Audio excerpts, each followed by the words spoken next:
নমস্কার। 21শে মার্চ কবিতা দিবস গিয়েছে। সেই উপলক্ষে আমরা দুজনে মিলে একটা কবিতা পাঠ করার চেষ্টা করছি। সুকুমার রায়ের লেখা গল্প বলা। এক যে রাজা, থাম না দাদা, রাজা নয় সে রাজপেয়াদা। তার যে মাতুল, মাতুল কিসের? সবাই জানে সে তার পিছে। তার ছিল এক ছাগল ছানা। ছাগলের কি গজায় ডানা? একদিন সে ছাদের পরে, ছাদ কোথায়? টিনের ঘরে।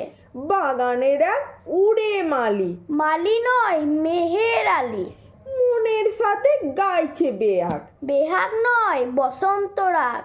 থাও না বাবু ঘেঁচাঘেঁচি, আচ্ছা বলো, চুপ করেছি। এমন সময় বিছানা ছেড়ে হঠাৎ মামা আসলো ধীরে, ধরলো এসে ঝুটির গোড়া। ঝুটি কোথায়? টাক যে ভরা।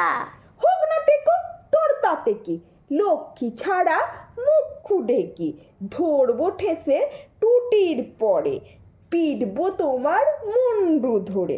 কথার ওপর কেবল কথা, এখন বাপু পালাও কোথা। নমস্কার।